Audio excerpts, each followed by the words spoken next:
أعوذ بالله من الشيطان الرجيم بسم الله الرحمن الرحيم نوح عليه السلام بيبي دا کافر او لوط علیہ السلام بيبي هم کافر دوی د خپل خاوندانو مخالفت کړی او د کافرانو مشرکانو امداد وکړ پټ پټ پټ د کافرانو امداد وکړ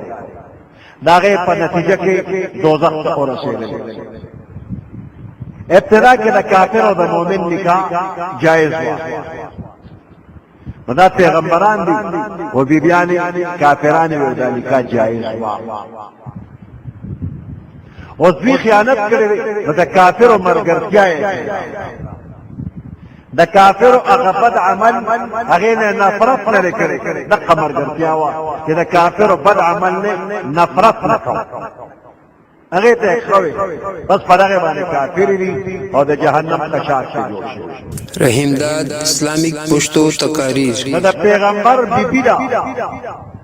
پیغمبر سره نکاح شولا او دې رشتې وته پیدا او نه رسوله ځکه خپل ایمان پاکه د نوح علیہ السلام بیبی دا غیر واغله او د لوط علیہ السلام بیبی دا غیر نوم دی والها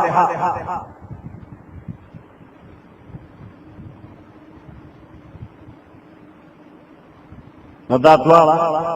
د پیغمبرانو نکاح کړي او خپل ایمان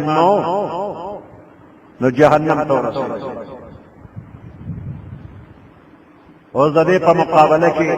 د فرعون لعین غلې بدبخته داغه په نکاح کې اشیاء بیبی دا چې یو ډېر نیکه بزرګه ولیا مؤمنه نو دا نه کرا نو دا دغه کافر کفر د دې ایمان ته نقصان نه رسول د فرعون کفر د اشیاء بیبی ایمان ته نقصان نه رسول او د نوح علیہ السلام او د لوط علیہ السلام پیغمبره دغه خدو ته پیدا نه رسول کله چې کافر او یو بیبی مریم نه او یو د فرعون اشیاء بیبی دا مؤمنان دي نو د کافر او کفر د دې ایمان ته نقصان نه اشیاء بیبی د خپل ایمان پټ ساتل او چې کله موسی علیہ السلام او د فرعون جادوګرو یو بل سره مقابله کوله نو دغه وخت کې آسیه بیبي چې د ناغې لاسونه پورته کړي او موسی علیہ السلام ته دعا کوي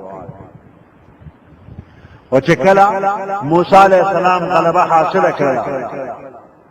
نو جادوګرو د خپل ایمان اعلان وکړ نو دغه وخت کې آسیه بیبي هم د خپل ایمان اعلان وکړ او بیا فرعون دا خپل بیبي آسیه رضی الله تعالی عنها سیاستن قتل کړه چار میخه کړه او برنه پکانه را خلاص کو پاغي املک کړه او د کانی را خلاصې دونه مخکې هغه الله ته سوال وکړ رب ابن لي عندك بيتا في الجنه مال جنت کې کور جو کړ دې ظالم نه اخلاص دا وفات شلا او پمن بدن باندې بیا هغه ظلم کړی کانی کرا غرزولې دي نو پاغه کې څه تکلیف نه دی رسېدلی. رحیم داد اسلامیک پښتو تقاریر وسلام على المرسلين والحمد لله رب العالمين. اللهم ربنا آتنا في الدنيا حسنة وفي الآخرة حسنة وقنا عذاب النار وأدخلنا الجنة مع الأبرار يا عزيز يا غفار برحمتك يا أرحم الراحمين.